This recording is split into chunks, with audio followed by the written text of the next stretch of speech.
por aprobada por no haber sido objeto de observaciones.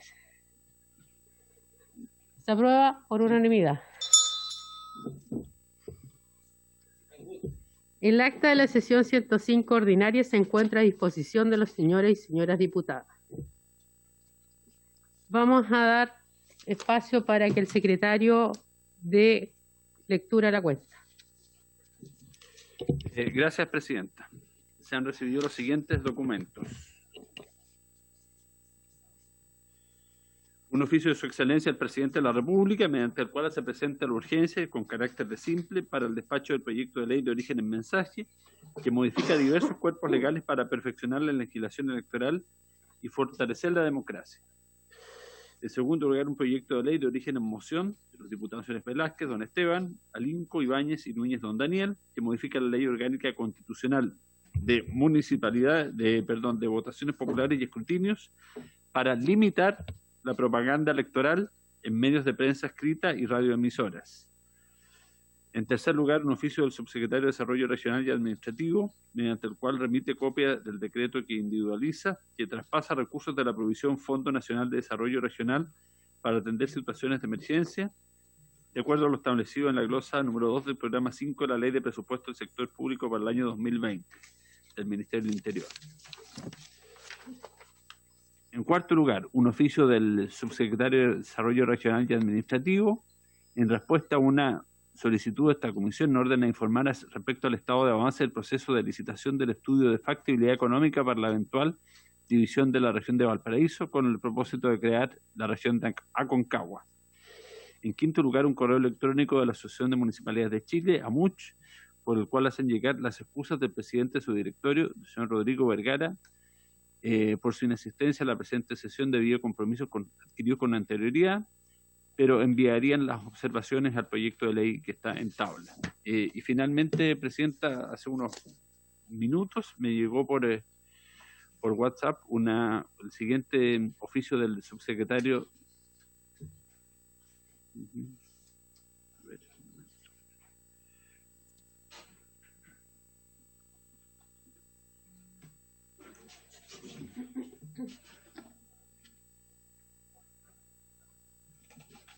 Antes de que el secretario lea el oficio, quiero señalar que el subsecretario Gali del Interior, ¿cierto?, ha tomado contacto conmigo para justamente señalarme de que él está recabando la información que tenían contemplado venir.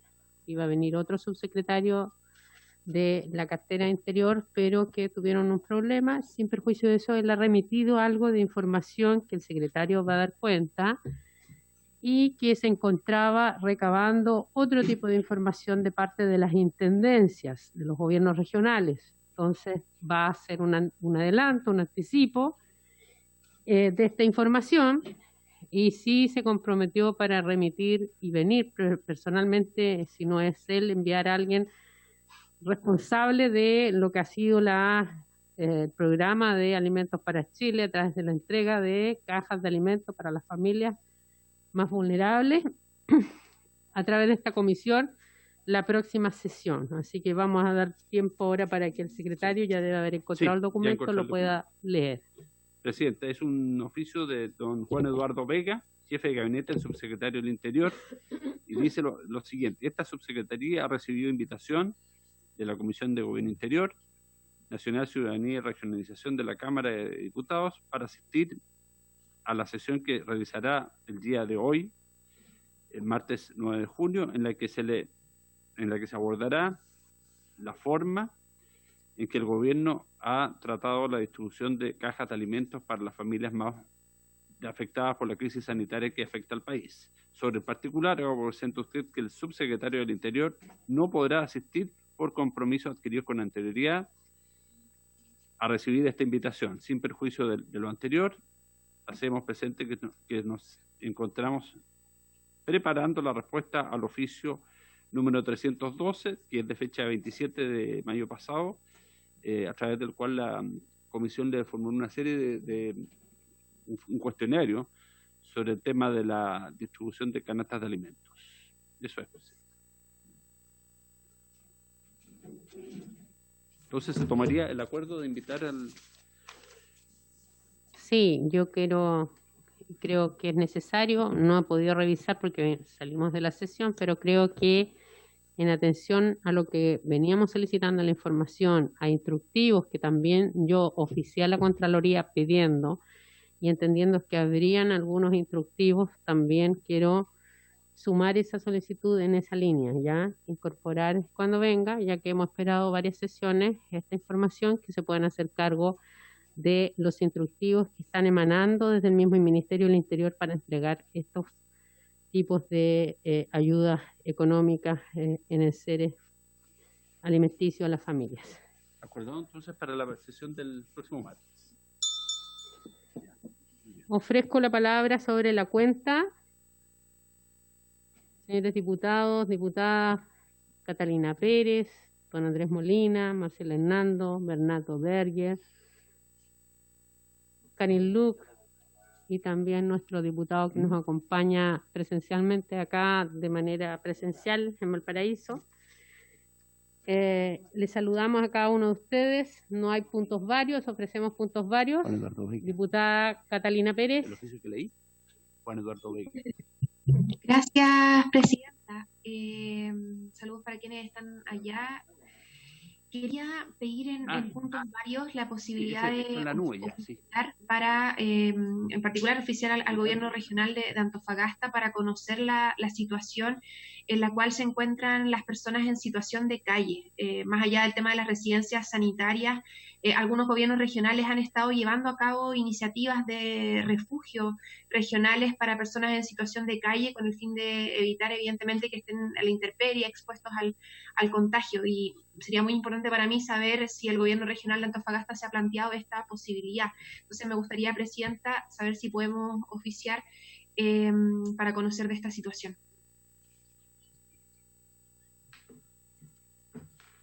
Muy bien, si lo tienen a bien, solicitamos la información como acuerdo al intendente, por acuerdo de la comisión. No hay nadie que se esté oponiendo, ¿cierto? En el tenor que ha planteado la diputada Catalina Pérez, se acuerda por unanimidad remitir el oficio. ¿Fresco puntos varios? Diputado Andrés Lonco. Sí, solamente porque el secretario leyó un oficio que llegó acerca del proyecto de creación de la región de Aconcagua. Quería saber de qué se trataba. Gracias.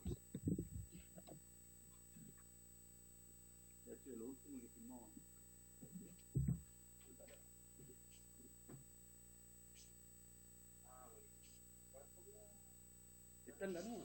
Sí. Muy bien. Tenemos en tema varios, Karin Luc, diputada Karin Luc. No, es que yo quería complementar con lo que decía Catalina. ¿No debería ir también ese oficio al Ministerio de Desarrollo Social? Porque ellos tienen un programa, en una se preguntar al tiro, como ellos tienen un programa de gente en situación de calle, que te contestan también qué está, lo que está haciendo en la región por ese tema. Era solo sigue en eso. Muchas gracias. Creo que sí, podemos complementarlo ya. ¿Le parece, diputada Catalina Pérez? Ningún problema. ¿Se acuerda también incorporarlo a Desarrollo Social? La misma solicitud que hizo la diputada Pérez, también Catalina, ¿cierto? Con copia al Ministerio de Desarrollo Social. Para que nos informe. A los dos ministerios. O sea, Intendencia, puede ser Ministerio del Interior, Intendencia, para que también haya un registro, y Ministerio de Desarrollo Social. ¿Ya? ¿Así quedamos bien? Perfecto. Miren, nosotros nos hemos informado que se ha cambiado por tercera vez, asume un nuevo subsecretario. Y yo quiero consensuar con el nuevo subsecretario una fecha de aquí a una sesión más o a 2 sesiones más, ¿ya? Porque creo que es bueno también conocer los planteamientos que hay, como digo, la pandemia, lo que veníamos conversando en materia de los recursos que hay que inyectarle a los mismos municipios, a los gobiernos regionales, dar el espacio que la nueva autoridad pueda asumir bien, pero que también tenga presente que esta comisión está muy atenta a lo que se pueda ir trabajando en conjunto en proyectos de ley que ya lo habíamos presentado al subsecretario Alvarado, que tenían que ver con materias de plantas municipales, otros proyectos que habíamos presentado acá, y que lamentablemente no pudimos tener respuesta del subsecretario Alvarado porque él dijo que lo iba a revisar. Entonces, para poner en antecedentes los temas que teníamos en carpeta, independiente que algunos son de pandemia y otros son temas que venían avanzándose tanto por los gobiernos regionales como los municipios, ya que de manera transversal nosotros hemos estado considerando estos proyectos o al menos poniéndolos a disposición de la autoridad. Si lo tienen a bien, consensuamos con el nuevo subsecretario entre esta y la próxima sesión, la que viene y la siguiente, que él pueda venir a esta comisión a exponer los desafíos que tiene Subdere en atención también al trabajo que ya se venía haciendo. ¿Les parece? Tomamos el acuerdo. Bueno, ya pasamos al orden del día. Queremos también agradecer quienes están ya conectados, son parte e invitados, ¿cierto?, de esta comisión. Saludar a nuestro diputado Pedro Velázquez, quien también nos acompaña en esta reunión de manera presencial. Bienvenido, don. La presente sesión tiene por objeto tratar la siguiente tabla. 1. Profundizar en el tema de la distribución de cajas de alimentos, lo vimos, ya lo conversamos, lo acordamos. 2. Continuar la discusión general del proyecto de ley de origen en moción de las diputadas señora Hernando, Luc, Parra y Pérez Joana, ¿cierto?, de los diputados señores Berger, Monsalve, Zafirio, Saldívar, Soto y Trisotti, en primer trámite constitucional y reglamentario que modifique la ley número 18.884 sobre estatuto administrativo para promover la denuncia por parte de los funcionarios públicos de los delitos y otros hechos irregulares de los que tengan conocimiento. Boletín 13.115. A efecto de lo anterior, se ha invitado para participar en forma telemática al Contralor General de la República, señor Jorge Bermúdez Soto, al presidente de la Asociación Chilena de Municipalidades, señor Fernando Paredes Mancilla, al presidente del directorio de la Asociación de Municipalidades de Chile, señor Rodrigo Delgado Mocanger, ¿cierto?, y al profesor titular de Derecho Administrativo de la Universidad Católica de Valparaíso, señor Eduardo Cordero Quinza Cara. Luego de escuchar a los invitados, se procederá a votar en general este proyecto.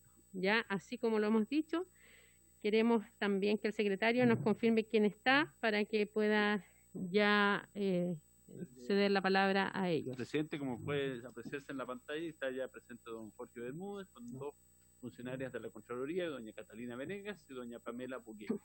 También nos confirmó el profesor Eduardo Cordero, no lo veo ahí, pero ahí está. Muy bien. Gracias, secretario. Bueno, le agradecemos, ¿cierto?, la participación a don Jorge Bermúdez. Bienvenido a la comisión, Contralor Nacional de la República, a la señora Pamela Bugueño, ¿cierto?, jefe de la Unidad de Estudios Legislativos, también, que es quien acompaña, quien va a ser parte de la presentación también del Contralor, y a la señora Catalina Venegas, ¿cierto?, como abogada de esta unidad, y por otro lado, que lo veníamos esperando, ¿cierto?, que nos había sugerido una vez más su nombre para que nos acompañe en esta reunión, el profesor Eduardo Cordero, quien es profesor titular de la carrera de Derecho Administrativo en la Universidad Católica de Valparaíso. Así que muchas gracias por estar aquí presentes. Ustedes ya conocen este proyecto que ha presentado la diputada Marcela Hernando y que ya leí, ¿cierto?, quienes le acompañamos, quienes hemos sido coautores, que estamos acompañando también este proyecto, y donde ella ha señalado también, así como los diputados y diputadas, que es necesario, ojalá, si vemos posibilidades de mejorar, de incorporar nuevos antecedentes y argumentos que beneficien este proyecto, bienvenido sea, y es por eso que de manera transversal pedimos que pudieran acompañarnos el día de hoy ustedes. Así que sin más temas, yo ofrezco la palabra al Contralor don Jorge Bermúdez.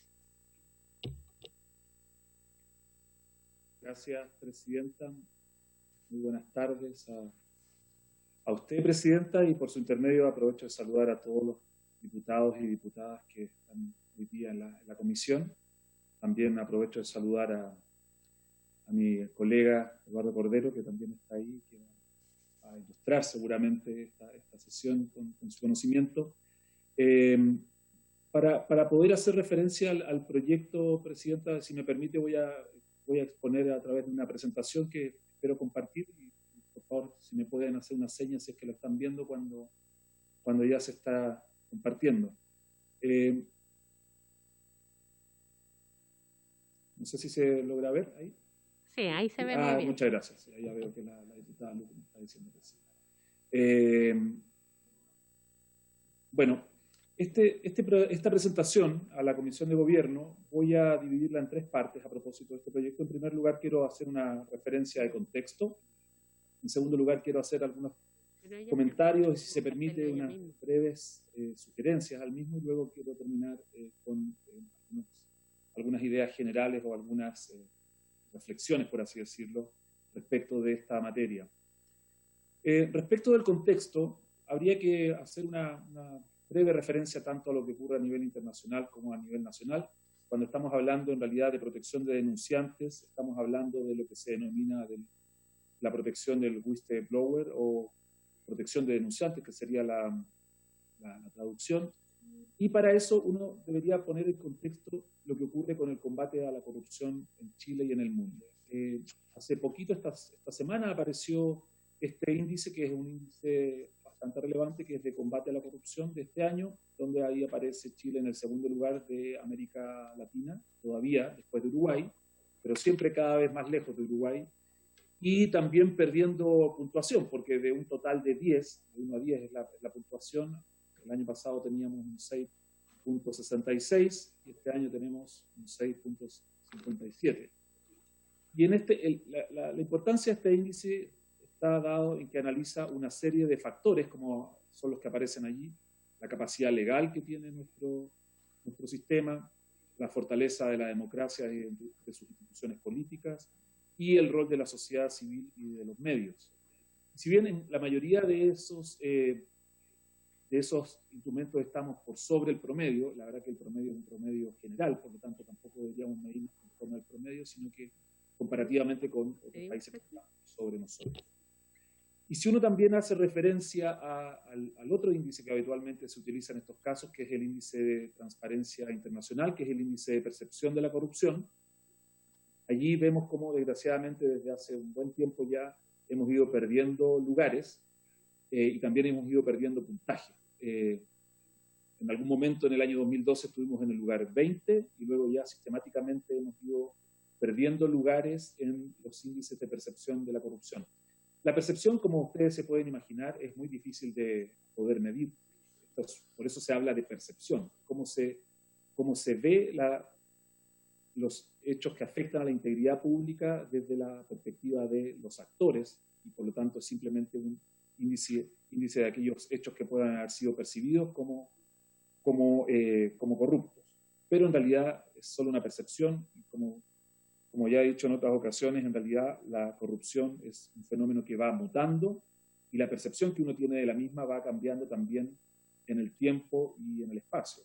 Hechos que hoy día nos parecen totalmente inaceptables, a lo mejor hace no tanto tiempo en nuestra propia sociedad chilena nos parecían como totalmente normales, y lo mismo circunstancias o hechos que hoy día acá nos parecen normales o incluso que no afectan al principio de probidad, en otras partes del mundo son derechamente sancionados o son vistos como actos corruptos. Entonces, la verdad que este tipo de proyectos, el proyecto que hoy día se analiza por la Comisión, a nosotros como Contraloría nos parece del todo adecuado, va en la dirección correcta, como voy a decir un poco más adelante. Sin embargo, para que exista un principio de probidad y sobre todo mirado esto desde la perspectiva de la propia administración, nosotros vemos que lo que debe existir es un sistema de integridad en todo el Estado. En realidad los países que son más eficientes en la lucha contra la corrupción son aquellos que tienen un sistema en donde no hay solo una institución que se dedica a la integridad, sino que son varias instituciones y agencias que están ubicadas y que tienen como dentro de sus funciones el hacer vigente esta integridad pública, pero además en cada una de las instituciones públicas, y no solo de la administración del Estado, sino que en cada uno de los servicios, en cada municipalidad, en cada gobierno regional, pero también en cada institución pública, no solo las que forman parte de la administración del Estado, existe un sistema de integridad que está vigente. Así, los oficiales de cumplimiento o los oficiales de integridad son una manifestación de ese sistema. Entonces, en esa perspectiva, si quisiese hablar de un sistema de integridad del Estado, en el caso de Chile, podríamos considerar que abarca más o menos esas instituciones que aparecen allí. Obviamente la Contraloría General de la República, que es el control externo, y es lo que se ha denominado como la tercera línea de defensa frente a la corrupción. Las primeras líneas son la línea de control interno y las auditorías internas.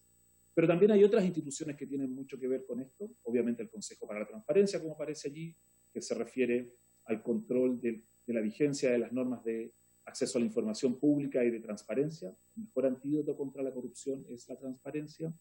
Pero también el Ministerio Público, que normalmente a través de fiscalías especializadas debería perseguir los hechos constitutivos de delitos contra la función pública o que afectan al patrimonio público, pero también la corrupción privada, y para eso está la Fiscalía Nacional Económica. La colusión, por ejemplo, es una manifestación de esa corrupción privada, y otras instituciones como el Consejo de Auditoría Interna General de Gobierno, el CAI, que todavía no tiene reconocimiento legal, pero que existe y que realiza una labor que debería ser muy importante. El Consejo de Defensa del Estado, en el ejercicio de la acción para proteger el patrimonio y la intangibilidad del patrimonio del Estado, y obviamente en la prevención de delitos y en el lavado de activos tiene un rol muy importante la UAF, la Unidad de Análisis Financiero. Esta es la constelación que uno podría decir que en Chile existe este sistema de integridad del Estado. No hay un verdadero SAR anticorrupción, como se podría denominar, y no es bueno que exista, en realidad no se aconseja, pero sí podemos decir que hay un sistema de distintas instituciones que colaboran a hacer vigente la integridad pública. Pero al interior de cada institución también debe existir una constelación o sistema de integridad que haga vigente el principio de probidad. Y aquí yo quiero presentarles de manera muy, muy breve lo que nosotros, por lo menos acá en la Contraloría, vemos como elementos que son esenciales o pilares que son esenciales para la vigencia de la probidad. Y esos pilares están dados, en primer lugar, por una cultura organizacional que diga relación con una postura desde las jefaturas que sea intransigente contra la corrupción, con capacitación a los funcionarios y a los servidores públicos en general en materias de probidad y de ética pública, y un clima que al interior de la propia organización promueva la integridad. Ese es el primer pilar, el pilar de la cultura. En segundo lugar, que exista efectivamente un sistema de integridad donde existan canales de denuncia. Para eso existe un oficial de integridad que recibe esas denuncias, que existan responsables de integridad en cada uno de los niveles, por ejemplo a nivel regional incluso, y también que existan investigaciones internas que permitan hacer un seguimiento y luego rendir cuenta de lo que ha ocurrido con esas denuncias. Y el tercer pilar está dado por la rendición de cuentas misma, rendición de cuentas a través de los controles internos, por ejemplo, el control de la gestión y la auditoría interna, con la participación de la sociedad civil. Nosotros en la Contraloría tenemos un COSOC, que es el Consejo de la Sociedad Civil, que es muy activo, al cual nosotros le rendimos cuenta, obviamente de manera voluntaria, porque la ley ni siquiera nos obliga a tenerlo constituido. Y en tercer lugar, dentro de este tercer pilar de rendición de cuentas, la transparencia proactiva.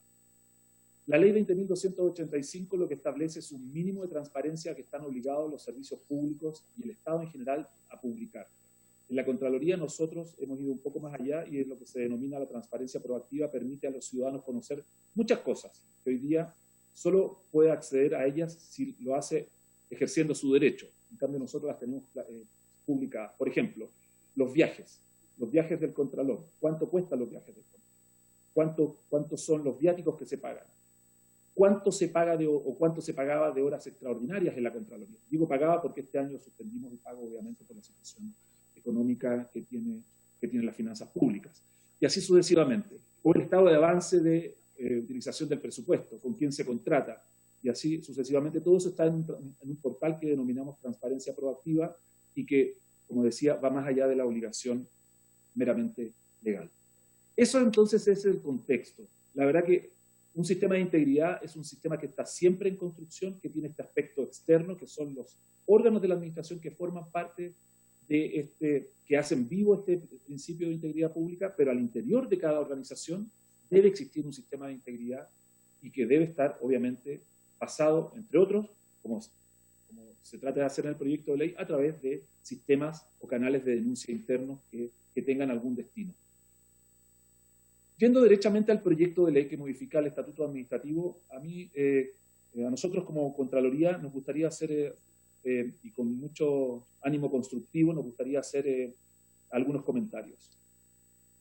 El objetivo del proyecto de ley, como se sabe, es promover la denuncia por parte de los funcionarios públicos, y para eso se incorporan medidas de protección para ese funcionario y se establecen incentivos a la denuncia, por ejemplo, desde el punto de vista de la posición en las calificaciones y en el escalafón para el funcionario. Como había dicho, este proyecto avanza en una dirección que estimamos que es adecuada, profundizar ese estatuto para el denunciante o whistleblower, y además es una recomendación que organismos internacionales y ONGs internacionales como la OCDE y como Transparencia Internacional ya le habían hecho a nuestro país. Algunos comentarios que se pueden hacer al sistema son los siguientes y que aquí los ponemos a disposición de la comisión para que ojalá puedan ser considerados. En primer lugar, de lo que estamos hablando es que se trata de un proyecto de ley que modifica el estatuto administrativo. Y en el estatuto administrativo básicamente lo que tenemos es la vinculación del funcionario público por la administración en virtud de un vínculo que se denomina un vínculo estatutario. Sin embargo, hay que tener en cuenta que existen muchas formas de vinculación o varias formas de vinculación entre un servidor público y la administración pública. Entonces, por ejemplo, ¿cuál es la situación de los que están contratados a honorarios? ¿Cuál es la situación de personas que están contratadas bajo el Código del Trabajo? ¿O cuál es la situación de personas que están a contrata o en cargos de exclusiva confianza? Son todas estas posibilidades que tiene de contratación la administración en algún momento, no todas ellas obviamente sean respecto de un solo servicio público, pero que en realidad, en estricto rigor, no estarían cubiertos por esta modificación al estatuto administrativo. En segundo lugar, también hay que tener en cuenta que existen muchos o varios estatutos aplicables. Esta es una modificación al estatuto administrativo, pero hay que tener en cuenta que existe el estatuto de los funcionarios municipales, por nombrar el que más se relaciona con este estatuto, pero existen los estatutos, por ejemplo, de los profesionales de la salud, el estatuto del personal docente, los estatutos que existen en materia de Fuerzas Armadas, en materia de carabineros y de orden. Entonces, existen más de un estatuto y no todos están siendo tocados por este proyecto de ley. ¿Y eso qué problema va a provocar? El problema que va a provocar es que en la práctica vamos a tener entonces algunos funcionarios que van a tener un estatuto reforzado de denuncia y otros que no van a tener ese estatuto. Y probablemente la idea sería avanzar a que todo aquel que está vinculado laboralmente con la administración estuviese dentro de este estatuto de protección.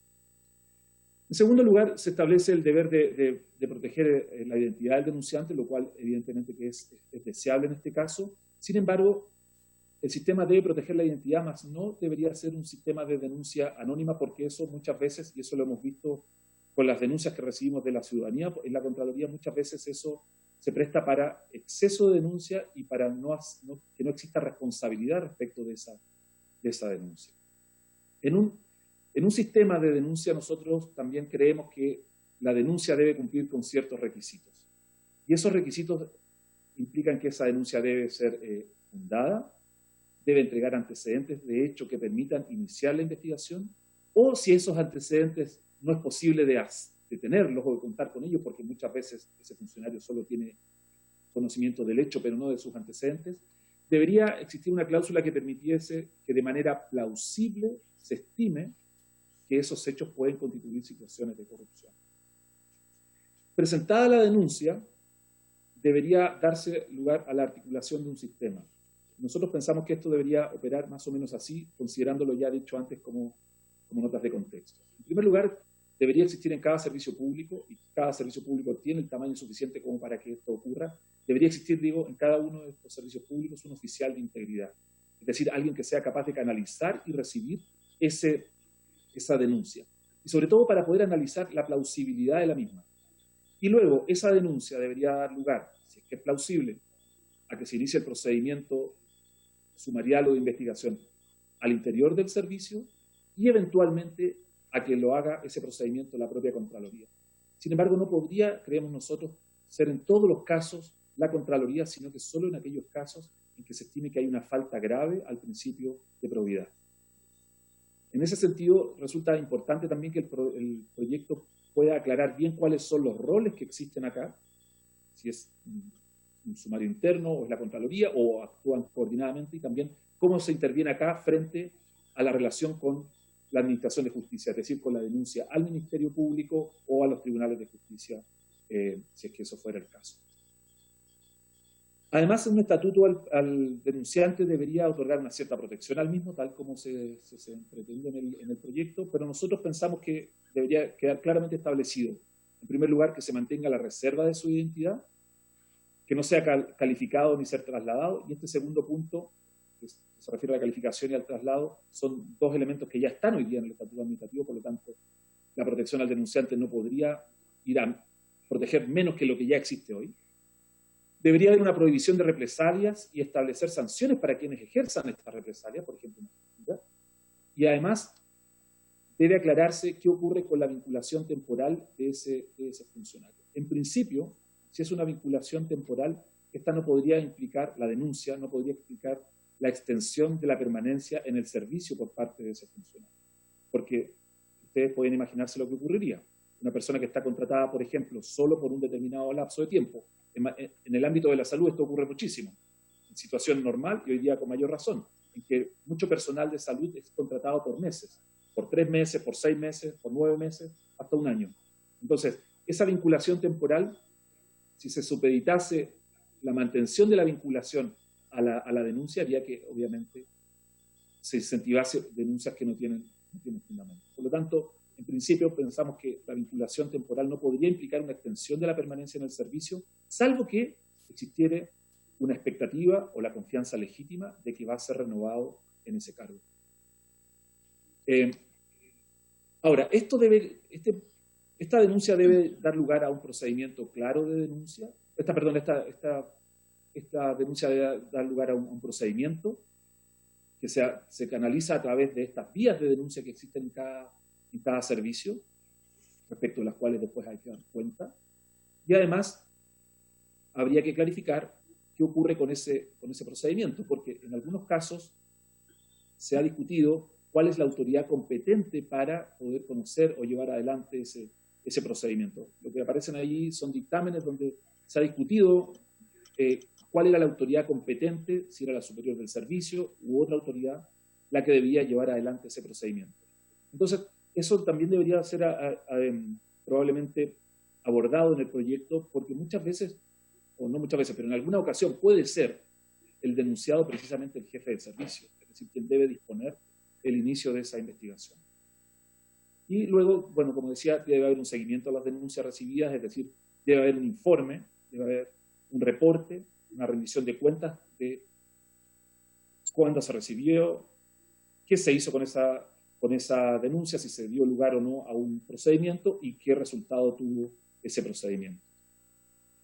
Para finalizar, ya yendo a la tercera parte de la presentación, nosotros pensamos que un sistema de protección al denunciante debe corresponder a un sistema de integridad en la administración, un sistema interno, pero que también tiene vinculación con el sistema de integridad general, por eso la vinculación o la coordinación entre las instituciones es muy relevante aquí.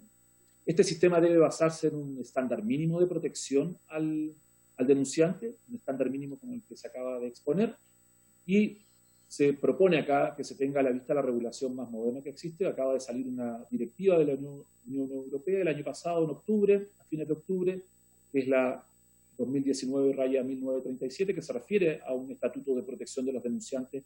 Es un poco más genérica esa directiva porque se refiere a denunciantes de incumplimiento de la normativa europea, pero creo que sirve para tener a la vista en qué está hoy día el derecho en esta materia.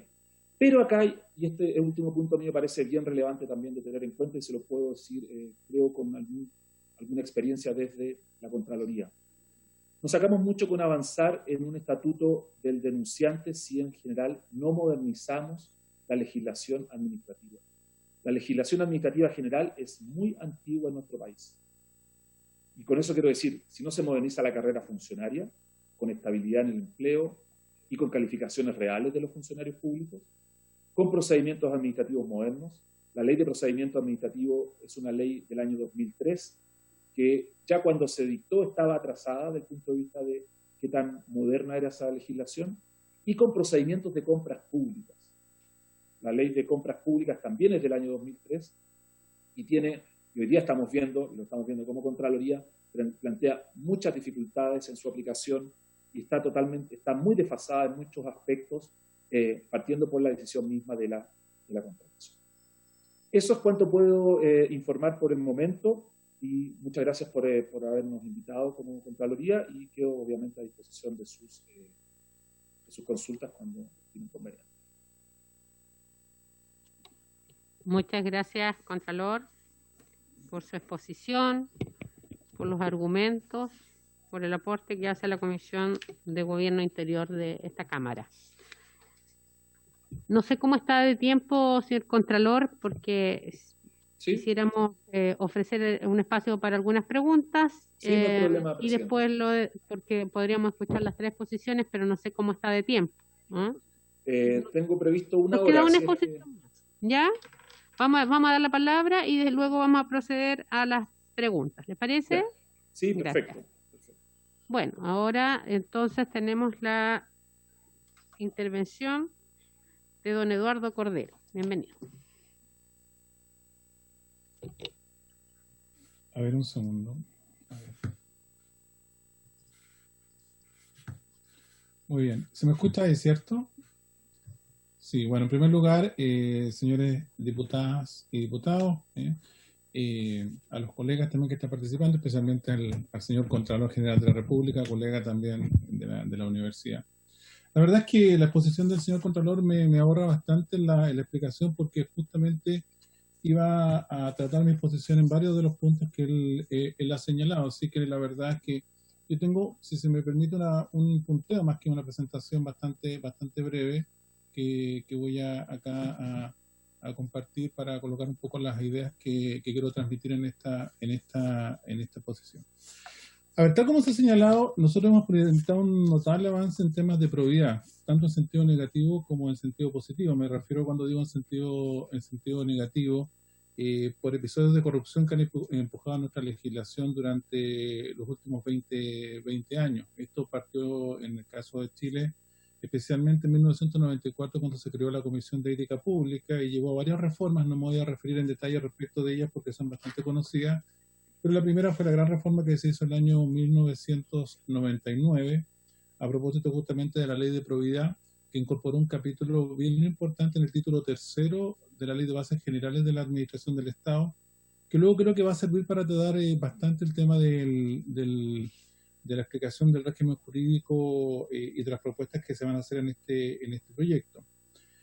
También sabemos que se avanzó también en temas que están vinculados al financiamiento de la política, el año 2003, a temas de transparencia y acceso a la información, especialmente la ley 20.285.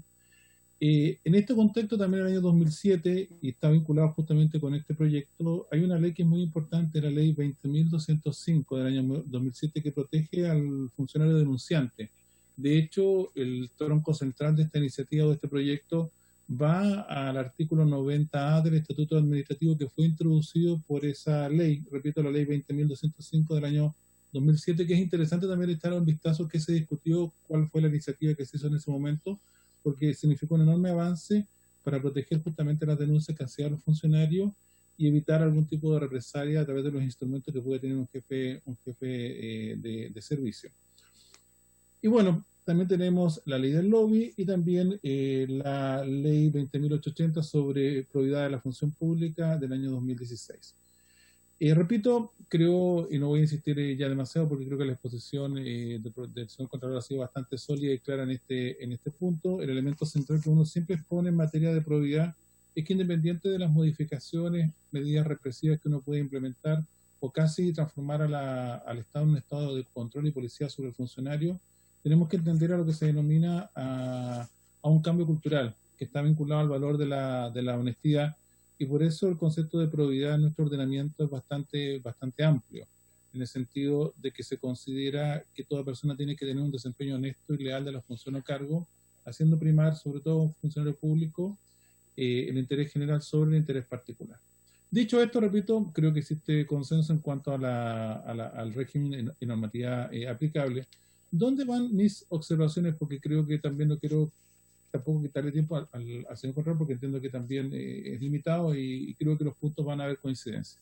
Estoy totalmente de acuerdo, primero, que hay que tener cuidado en cuanto al ámbito de regulación. A ver, valorando la iniciativa y por lo tanto sabiendo que la orientación es bastante positiva, hay que tener cuidado cuando uno regula estas materias porque acá tenemos un problema con el concepto de funcionario público, porque uno en definitiva quiere proteger al funcionario y la verdad es que la pregunta es ¿quién es el funcionario público? Y efectivamente el proyecto hace la regulación y se va directamente al estatuto administrativo, que como bien se ha señalado, considera varias categorías de funcionarios, estrictamente considera dos, al funcionario de planta y al funcionario de contrata, que son funcionarios públicos. Y de hecho, el empleado honorario no está considerado. Hay que tener presente, y no tengo acá las cifras actuales, pero se estima que solamente cerca de un 35% son funcionarios de planta, una cantidad similar son a contrata y una cantidad muy importante de personas que se desempeñan dentro de la administración pública son empleados honorarios. Y también los empleados honorarios, por regla general, no tienen responsabilidad administrativa. De hecho, también pueden ser objetos de represalias. Solamente basta colocarles términos al contrato honorario, porque a pesar de que informalmente se diga que en realidad no están cumpliendo una función pública, en la práctica lo están haciendo, y hay un espacio que resulta difícil un poco de cubrir, pero hay que tenerlo presente. Pero además también están varios servicios públicos que se rigen por el Código del Trabajo, ¿eh? Entonces también hay que tener cuidado ahí porque no llega al estatuto administrativo y son servicios muy relevantes que también están en cargo de la probidad, por ejemplo, el Consejo para la Transparencia, el Instituto Nacional de Derechos Humanos y varios servicios públicos que prestan asistencia jurídica, por ejemplo, las corporaciones de asistencia judicial también, a los cuales no llega el estatuto administrativo. Y también hay diversos estatutos especiales. Yo coloqué acá el municipal. Yo mencioné hace un momento que esto viene de una ley, la ley 20.205, que en su momento cuando reformó no solamente el estatuto administrativo, sino que también hizo la reforma al estatuto municipal, porque también ahí es donde se dan, lamentablemente, mayor cantidad, desde el punto de vista cuantitativo, de episodios de corrupción. Entonces también hay un elemento ahí que hay que tener presente. Y también, por ejemplo, no está considerado las Fuerzas Armadas, que también tienen un estatuto especial sobre esta materia. ¿Cuál sería mi recomendación? Pero a veces tocar la norma habría que hacerlo con cierto cuidado. Esto ya se hizo el año 1999. Si se va a regular esta materia, creo que habría que pensar quizás elevar un poquito el nivel, el ámbito, y pensar que quizás una modificación de esta naturaleza debiera estar en la Ley de Bases Generales de la Administración del Estado. Particularmente en el título tercero, que se refiere a la probidad administrativa. Porque si ustedes van a ese texto legal y particularmente al capítulo tercero, se aplica a cualquier autoridad o funcionario, dice cualquiera sea su denominación, y de hecho el objetivo cuando se introdujo en 1999 ese capítulo fue que las normas de probidad llegaran a todos los órganos de la administración del Estado, cualquiera fuera el régimen que tuviera en este caso el funcionario, ya sea el régimen general del estatuto administrativo, ya sea un estatuto especial como el municipal o de las Fuerzas Armadas, o incluso se regiese por el Código del Trabajo. De hecho, la propia Contraloría en sus dictámenes comenzó a extender normas de probidad, por ejemplo, de ingreso a la administración pública a partir de las normas que están en la Ley de Bases Generales de la Administración del Estado. Entonces, habría que pensarlo, sí, también tengo que advertirlo, hacer la prevención de que esto tiene también una situación porque el rango también de ley es más elevado, no es de ley ordinaria como ocurre con el estatuto administrativo, sino que se trata de una ley orgánica constitucional que requiere un quórum más elevado, pero simplemente hago la mención porque creo que eso solucionaría el tema de los estatutos especiales y por tanto podría resolver el alcance de la disposición. Luego, en la regulación sustantiva, de acá voy a entrar directamente a lo que señala el proyecto. Si uno lo ve, la verdad es que creo que son tres ámbitos que están siendo regulados. Uno, trata de complementar el tema de la figura del traslado de los funcionarios. Segundo, tratar de proyectar alguna medida de protección en sede judicial. Y tercero, una medida de incentivo que está vinculado a las calificaciones. De hecho, uno podría decir de que este proyecto tiene por una parte medidas de protección vinculadas justamente a la figura del traslado o a la protección en sede jurisdiccional del funcionario que hace la denuncia, y otro de incentivo, es decir, darle algún premio, no sé, o algún tipo de reconocimiento a la persona que en definitiva hace la denuncia, en este caso si la denuncia conlleva una actuación que provoca un detrimento en el patrimonio fiscal. Yo creo que ahí uno podría estar de acuerdo en la idea de cómo hacerlo. Sin embargo, creo que hay cosas que hay que revisar en cuanto a la forma de redacción de la norma y que se podrían, creo, mejorar, simplemente por un tema más que del punto de vista de lo que se quiere regular, sino de la forma de regulación, a eso me refiero. Por ejemplo, el tema del traslado. Bueno, yo coloco ahí el tema del traslado porque efectivamente quien hace una denuncia, los términos que están en el artículo 90A del Estatuto Administrativo, no solamente no se le puede aplicar una medida disciplinaria, se habla de la suspensión y de la destitución hasta que esta denuncia no sea desechada 90 días después de terminado el sumario administrativo o la investigación. Estoy hablando de la letra A del artículo 90A. Sino que coloca que esta persona no puede ser objeto de traslado. A ver, yo creo que eso es bien interesante porque el traslado técnicamente no es una medida disciplinaria. El traslado es una facultad que tienen los jefes de servicio y una facultad bastante discrecional para la buena organización del servicio. Y el traslado está vinculado a la destinación que tienen los funcionarios. Un funcionario que se desempeña en la administración pública tiene que tener una destinación en cuanto al lugar que se desempeña y a la función que tiene que cumplir. Y por lo tanto, el jefe de servicio le puede cambiar la función y también le puede cambiar el lugar. Lo que sucede, y en la práctica, y ya esto es bastante jurisprudencia de la Corte Suprema, ha operado lo que se llama una desviación de poder, porque a veces resulta bastante complejo hacer un sumario en funcionario o busca una medida represiva. En realidad ocupa el traslado, que es una medida para la mejor gestión del recurso humano dentro de la administración como una medida de represión. Y para evitar eso, justamente lo que se establece es que la persona que hace esta denuncia fundada en los términos que regula la ley no puede ser objeto de traslado. ¿Qué dice el proyecto? Bueno, dar la posibilidad también de que si yo hago la denuncia, yo pido el traslado, que es distinto. Yo no quiero estar bajo la dependencia de un superior jerárquico, particularmente al cual he denunciado, por lo que aquello puede significar. Solamente acá, desde el punto de vista sustantivo, creo que habría que ver bien cómo se redacta la norma, porque dice de que la persona puede solicitar el traslado, pero no dice que se lo tiene que conceder. Y el derecho de petición de solicitar algo lo puede hacer cualquier persona, y que me digan que no, bueno, ya ejercí mi derecho. Entonces, habla de solicitar, no que se ordene en definitiva y que sea perentorio el traslado a la persona. Coloco ese punto, creo que hay que mejorarlo porque, repito, quizás que simplemente en la letra del proyecto de ley hablar de que pueda hacer la solicitud, porque haciendo la solicitud no significa que esta tiene que ser aceptada. Tampoco digo de que siempre tiene que ser aceptada, sino que habrá que apreciar si cumplen las condiciones o requisitos.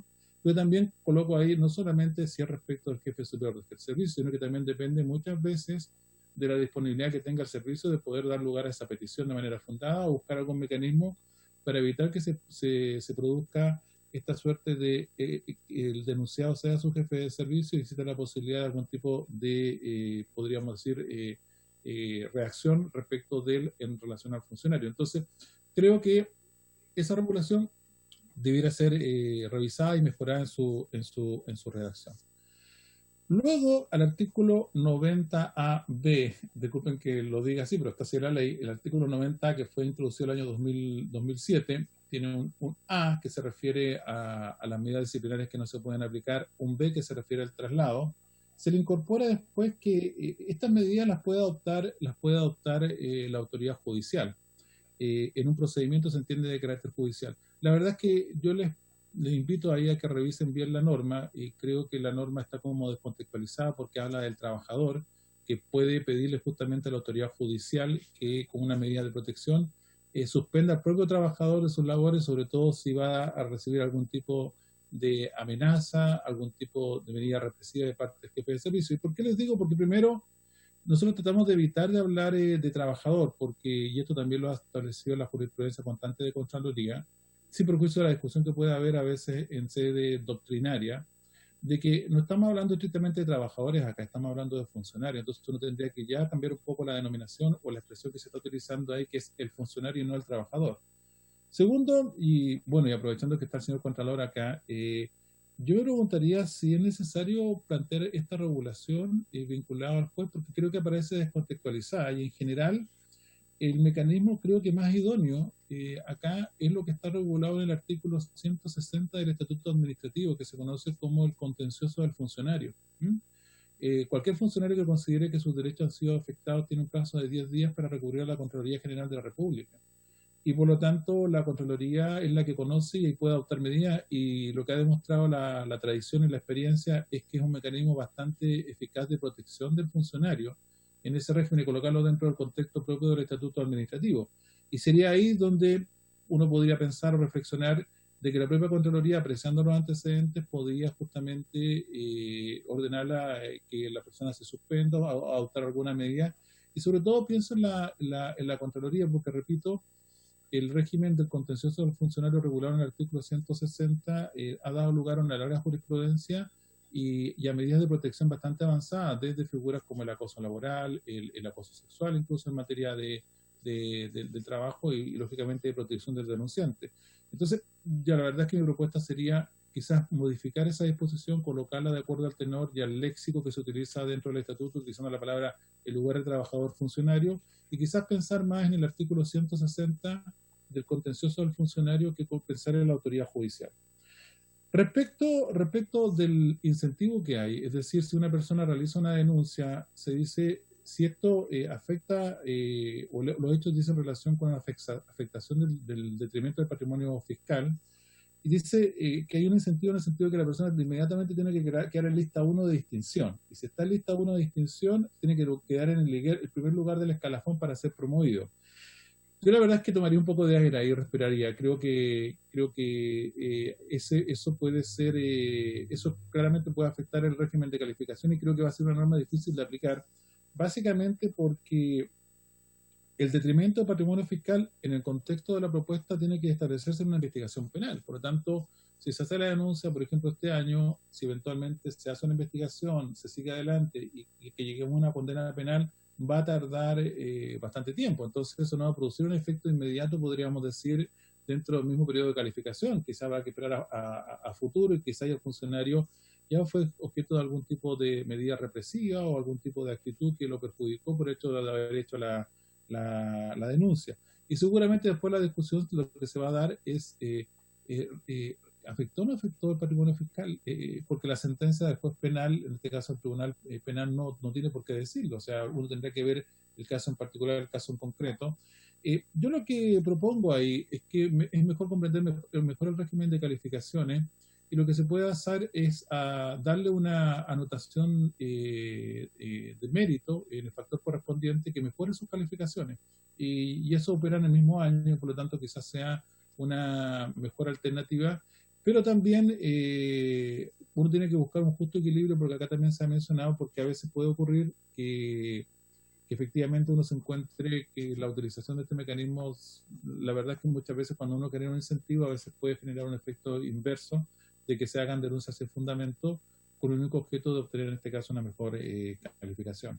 Pues nada, espero no haber sido claro la exposición y los puntos que quería plantear el día de hoy, y estoy a su disposición por cualquier pregunta o consulta que se quiera hacer sobre lo que he expuesto ahora. Muchas gracias.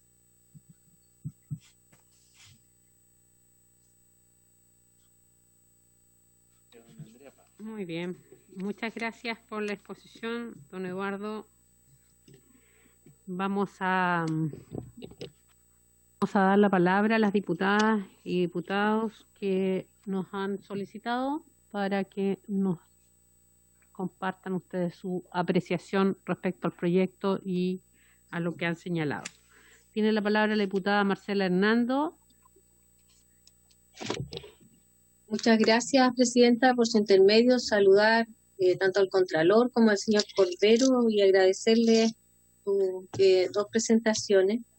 Yo quisiera hacer una pregunta a propósito de este oficial de integridad que sugiere el Contralor que debería existir en todas las instituciones, y preguntarle cuál es la evaluación que él hace, si se cumple, si no se cumple, y cuál es la relación que tiene la Contraloría con los auditores internos que debería tener cada servicio público. si esa institución está funcionando, no está funcionando, y por qué habría que tener un oficial de integridad en reemplazo, desde mi punto de vista, de estos auditores internos. Gracias, presidente.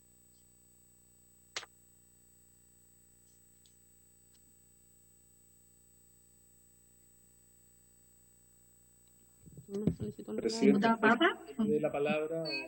Muy bien, la diputada Andrea Parra. Una pregunta que tengo la sensación, digamos, de que en parte, de alguna manera, la respondió el profesor Cordero, pero también al Contralor, porque él plantea que el proyecto, y es así, digamos, solo modifica el estatuto administrativo y efectivamente qué es lo que pasa con las personas que están en otras condiciones, digamos, de contrato, honorario, código del trabajo, y los que pertenecen a otros estatutos. Y yo entiendo que el profesor Cordero nos habría sugerido a lo mejor incluso elevar el estándar y hacer cambios en la Ley General de Bases de la Administración del Estado. Mi pregunta es súper puntual. ¿Ese es el camino? O sea, ¿cómo lo solucionamos para que efectivamente esto podamos abordar este tema y no solamente hagamos el cambio en el estatuto administrativo? Porque por lo menos en el caso del estatuto que yo conozco, el de atención primaria, el estatuto administrativo es supletorio, pero yo no sé si eso pasa en todos los otros. Entonces, ¿cuál sería entonces la manera de resolver ese problema que usted planteó, señor Contralor? Eso.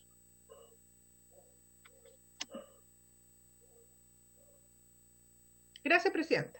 Gracias, diputada Parra. Aprovecho de saludarla, no lo había hecho. ¿Hay alguna otra palabra solicitada? Estamos. El diputado Andrés Longton tiene la palabra.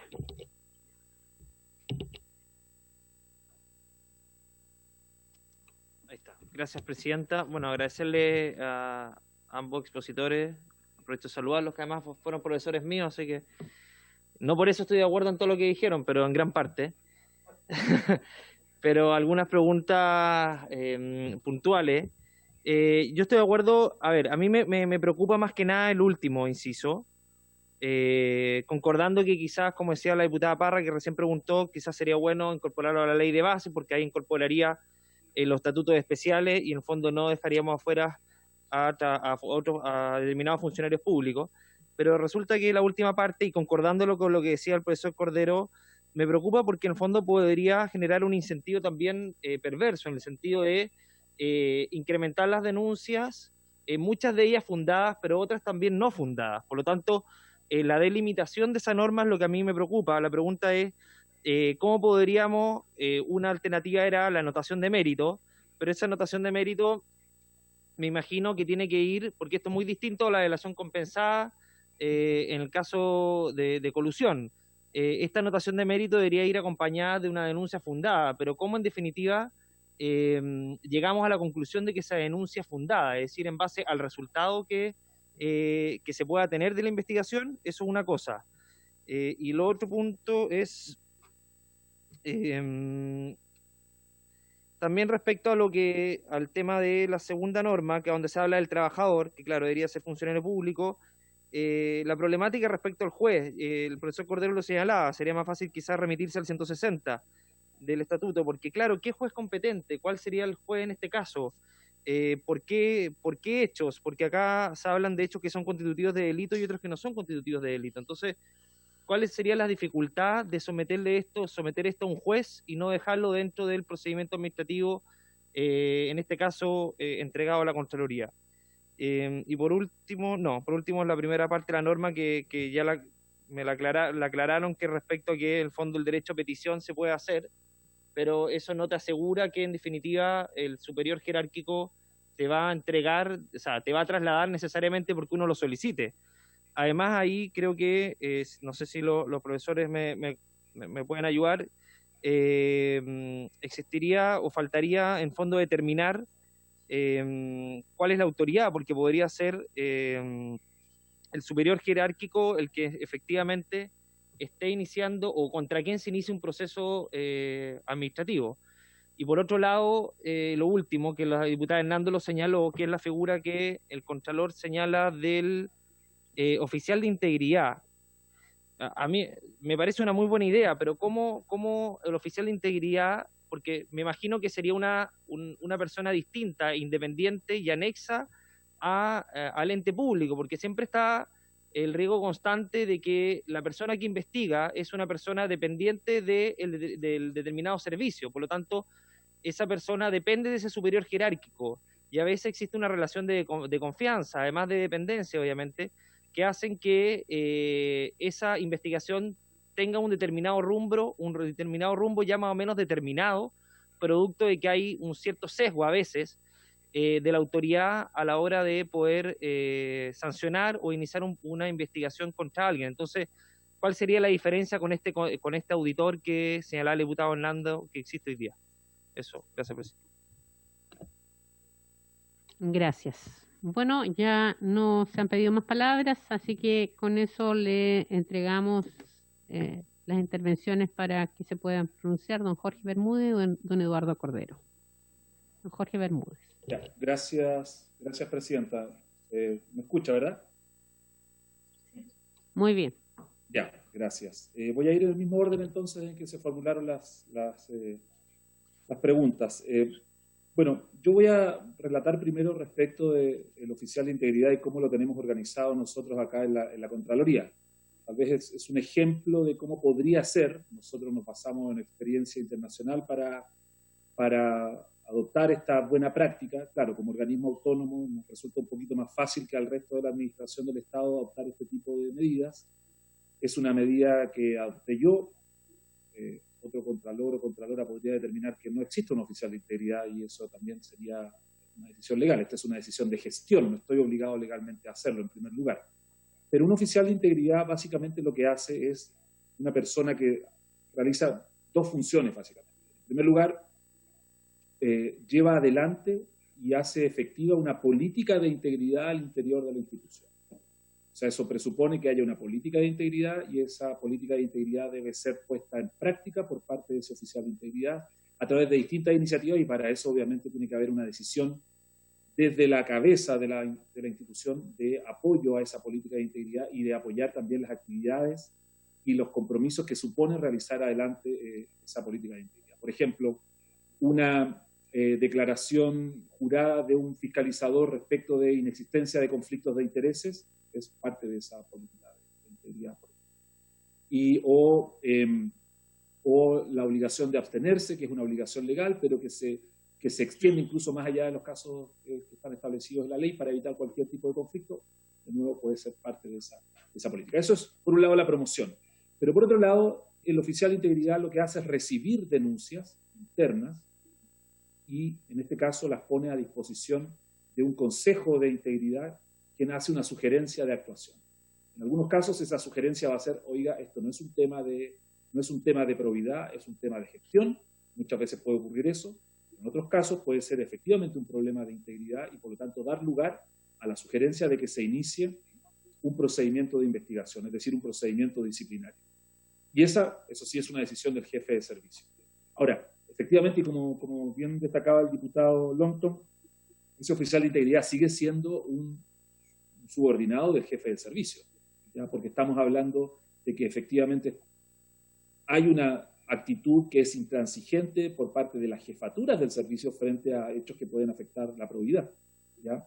Y también porque hay un principio legal acá que rige para todos los órganos públicos, que es el principio de jerarquía, por lo tanto eso no podría cambiar. No es como una especie de órgano autónomo que es una especie de apéndice del servicio, está dentro del servicio y está sometido también al resto de las reglas del servicio.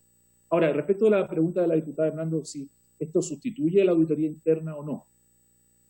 La auditoría interna en estos momentos sigue siendo una buena práctica administrativa, no está establecida normalmente no está establecido en una normativa, el CAIC todavía no tiene rango legal, sin perjuicio de que la Contraloría, de acuerdo a su propia ley orgánica, tiene la potestad o la supervisión técnica sobre estos órganos de control interno. Pero la mirada de la auditoría es distinta. La mirada de la auditoría dice relación no con hechos que necesariamente vayan a afectar la integridad en el servicio, sino que dice relación más bien con, por ejemplo, colaborar en el control de la gestión, colaborar en en ver cómo se está ejecutando financieramente el presupuesto de esa entidad pública, en colaborar y en entregar insumos para mejorar la gestión por parte del jefe del servicio. Entonces, en el fondo lo que permite es controlar la actuación del propio servicio, que pueden cometerse errores, obviamente, pueden haber situaciones que suponen dilaciones, pueden haber situaciones de procesos que no se están llevando bien a cabo.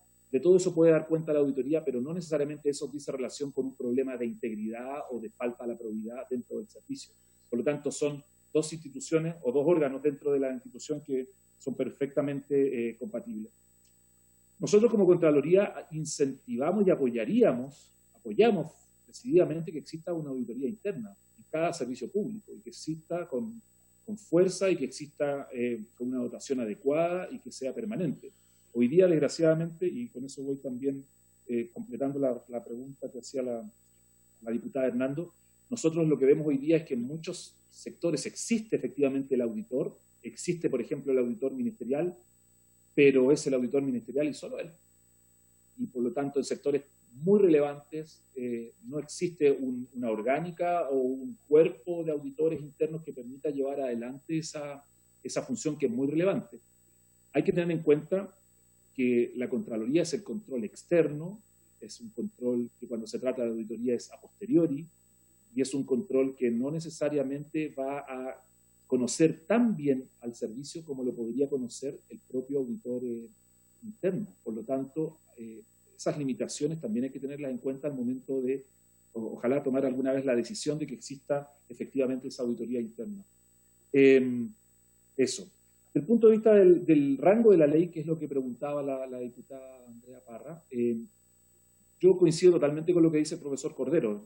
Yo creo que si nosotros quisiéramos avanzar realmente en este estatuto, el mejor lugar para ubicarlo sería la Ley de Bases Generales de la Administración del Estado.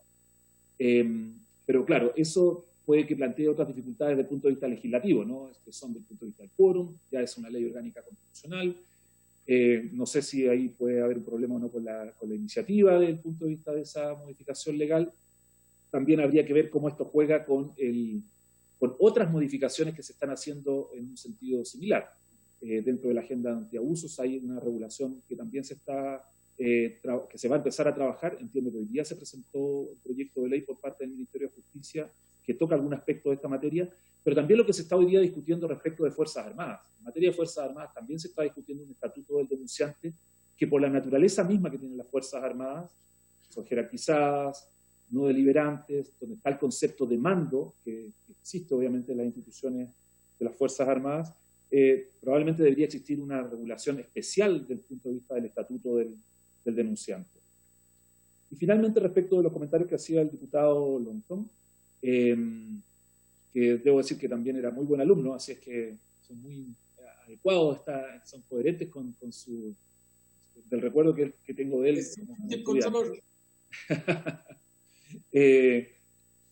Pero lo que quiero decir es que a mí, en lo personal, y como Contraloría, porque lo discutimos acá con el equipo legislativo que está escuchando también la sesión, la idea de un incentivo al que denuncia no nos parece que sea la mejor manera de realizar o de permitir que se denuncien los problemas de integridad que existan al interior de un servicio.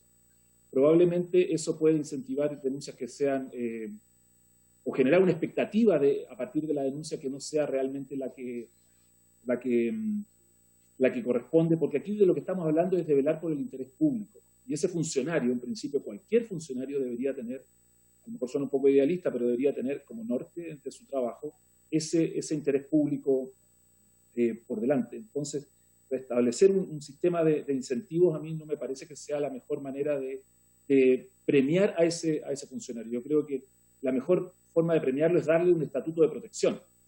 Un estatuto de protección que tiene que estar dado, por ejemplo, con que no va a sufrir persecución, con que no va a perder el trabajo, con que no va a ser trasladado a un lugar que le genera un problema desde el punto de vista de su vida personal, y así sucesivamente. Entonces, en ese sentido, un incentivo yo no lo había visto en otra parte, como fórmula de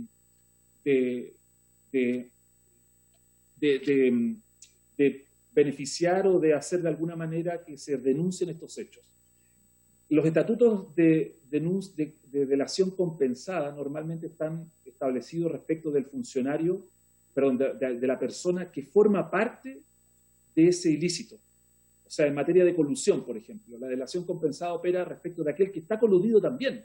Lo que pasa es que podríamos decir que es como una especie de arrepentido, ¿ya? Entonces, allí esa persona recibe ese beneficio penal o recibe ese beneficio desde el punto de vista de la sanción. Acá estamos hablando de un funcionario que no tiene nada que ver con el hecho de corrupción, eso sería lo ideal, ¿no? Que no tiene que ver con el hecho de corrupción y que por lo tanto conoce de ese hecho y lo pone en conocimiento de la autoridad que corresponde. Eso es lo que puedo decir por ahora, Presidenta, así es que muchas gracias. Yo, lo que sí, Presidenta, si me perdona, en 10 minutos tengo que comenzar otra reunión, entonces si me disculpa que tenga que abandonar la sesión en ese momento. No se preocupe, desde ya agradecemos su presencia, su aporte. Y como siempre, usted está llano a responder nuestros requerimientos de la Comisión de Gobierno, así que nuestro agradecimiento en nombre de la Comisión de Diputados y Diputadas. Vamos a darle la palabra a nuestro profesor, ¿cierto?, don Eduardo Cordero, para que nos cuente también su postura sobre las consultas y propuestas. Bueno, la verdad es que creo que después de lo que se ha puesto, poco tengo que aportar. La verdad es que efectivamente se ha colocado el punto central donde uno pudiera ir en la gestión más moderna de los mecanismos de control. Es siempre el ideal contar con un oficial de integridad. Hoy día también, no solamente en las organizaciones complejas, no solamente están dentro de la administración del Estado, sino que también están en el sector privado. Es tan compleja es que, por ejemplo, existe la figura del oficial de cumplimiento, que hoy día en conceptos de compliance se utiliza bastante. Bueno, acá sería bastante hablar sobre un tema un poquito más largo. Lo que está ocurriendo hoy día, por ejemplo, y a propósito de lo que señala el señor Contralor, es que existe la idea, la iniciativa, se trata de crear la figura, pero faltan recursos, falta recurso humano, y recurso humano en cuanto a que exista el recurso humano y además también tenga la capacitación y el conocimiento para poder llevar a cabo ese procedimiento. Se lo digo porque, por ejemplo, también el sector público participa de los sistemas de inteligencia financiera y la unidad de análisis financiera ha nombrado oficiales de cumplimiento dentro de la administración pública. Y lamentablemente eso recae en funcionarios que ya tienen bastante trabajo, entonces se genera justamente este problema. Yo creo que es un desafío que hay que ver a futuro, que requiere, repito, pensar desde el punto de vista de cómo institucionalmente se coloca, pero también cómo se forman estos grupos. Y también respecto a la auditoría, efectivamente, yo creo que es lo más sano. La auditoría tiene un carácter retrospectivo, a diferencia de lo que ocurre muchas veces con los canales de denuncia que da inicio a detectar alguna irregularidad. Pero es un instrumento de mejor gestión y la verdad es que creo que se está implementando bastante bien y sería también un ideal si existiera recursos humanos que pudieran existir las auditorías. Y estoy de acuerdo también en el último punto. Creo que el tema que lo ha planteado muy bien el diputado Longton, en el sentido de que cómo yo regulo esta figura de la denuncia, el incentivo que se puede generar, porque claro, lo que pasa es que yo digo, la verdad es que esto que sea automático, que vaya directamente a las calificaciones, que coloque a la persona en la lista de distinción, puede generar también un incentivo perverso en cuanto a ver hayan denuncias totalmente infundadas y sobre todo cómo se va a calificar y especialmente internamente puede generar desincentivo, desilusión, porque la persona hace la denuncia, al final esta no llega a puerto, no se avanza. Entonces creo que hay que dar bastante vuelta en ese sentido. Sobre todo yo pensaba justamente, mire, ¿sabe qué? No automáticamente, veámoslo las calificaciones.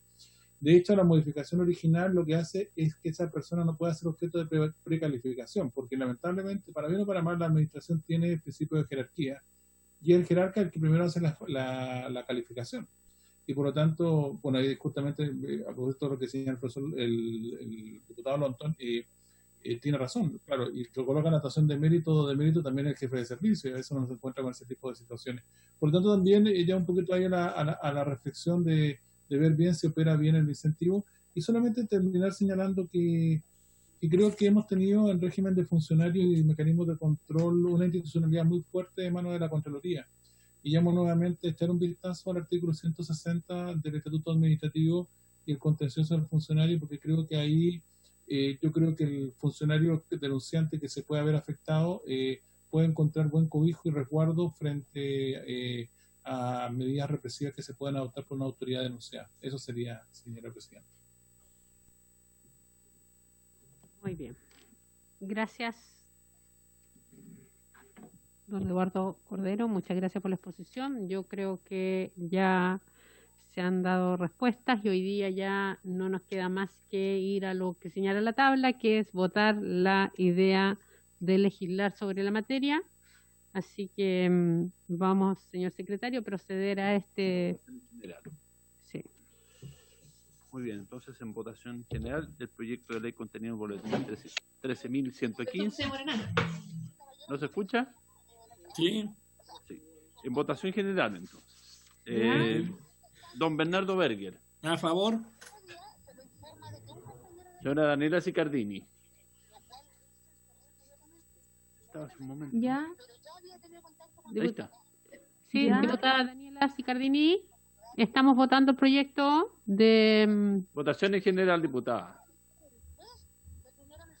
Ya, esperemos sí, para el final. Diputada Daniela Sicardini puede... Vamos a silenciar. Ahí está. Muy bien. Ya, sigamos. No. No. Señora Marcela Hernando. A favor. Don Andrés Longton. Señora Karin Luc. A favor. Don Andrés Molina. A favor. Don Celso Morales. A favor. Señora Andrea Parra. A favor.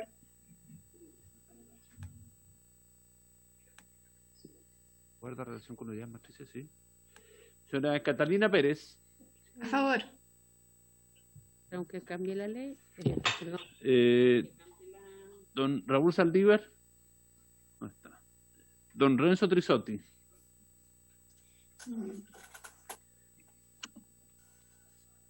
No lo escuchamos. Parece que dice a favor. Sí. A favor, sí, a favor. Ahora sí. Don Pedro Velázquez. Estoy consultando con mi bancada radical y me dicen que apruebo.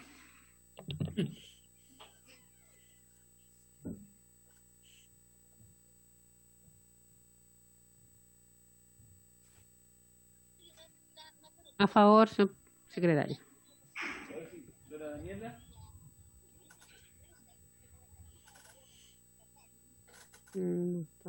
Señorita. Diputado Pedro Velázquez. Ah, ¿no? Ah, estamos Sí. ya.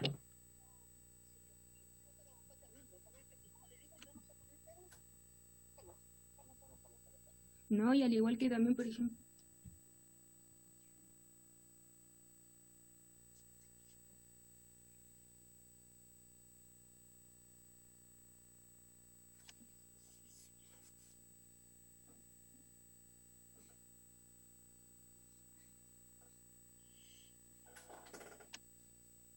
Estamos esperando el voto de la señora Daniela antes de cerrar la votación.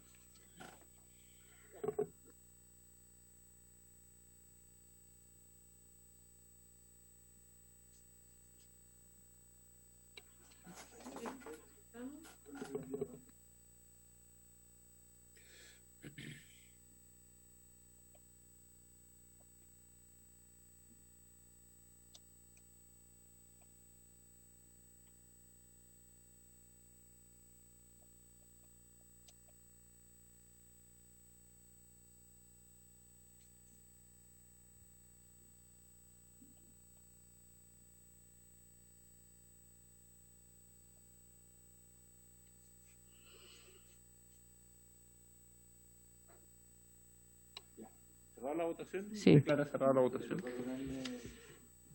Bueno, se cierra la votación y por unanimidad se acuerda la idea de legislar del proyecto Así es. que hoy día hemos conocido, hemos debatido y vamos a dar un plazo para generar indicaciones hasta sugerencia, diputado Longton, hasta el viernes. ¿Mm? Hasta el lunes, hasta el mismo día de la... Tratemos de que quieren... Antes de la sesión. Hasta el lunes, ¿ya? Sin perjuicio de que en la comisión pueden llegar.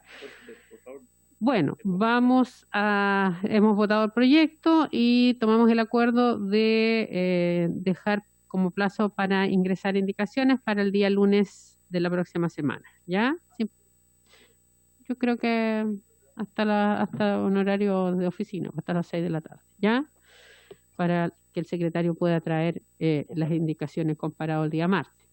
Bueno, ya no teniendo otros temas en tabla, queremos agradecer a los invitados, creo que ya nos dejaron, pero ya le habíamos agradecido todo este espacio. Así que, diputados, diputadas, invitados, señora Pamela Buguero, ¿cierto? ¿Quién más nos acompañaba ahí? Sí, al equipo de la Secretaría, muchas gracias y les invitamos a ser parte de las indicaciones. Vamos a revisar la tabla para la próxima semana. Hay varios proyectos de interés.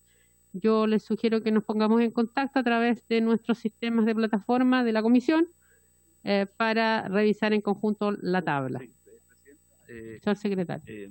Le recuerdo que en la cuenta figura un oficio del Ejecutivo que le ponen simple urgencia, bueno, hay plazo todavía, para el proyecto de ley de origen en mensaje que modifica la ley de votaciones populares y escrutinios para modernizar esa ley.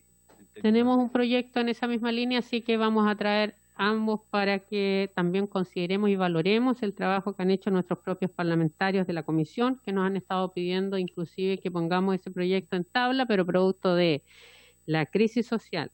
Hoy día, la pandemia, quizás no habíamos dado celeridad al proyecto de iniciativa parlamentaria, por lo tanto, vamos a poner ese proyecto en tabla y vamos a considerar también los de mociones parlamentarias para tenerlos todos a la vista. ¿Les parece? Sin otro tema más en la tabla, se levanta la sesión. Muchas gracias.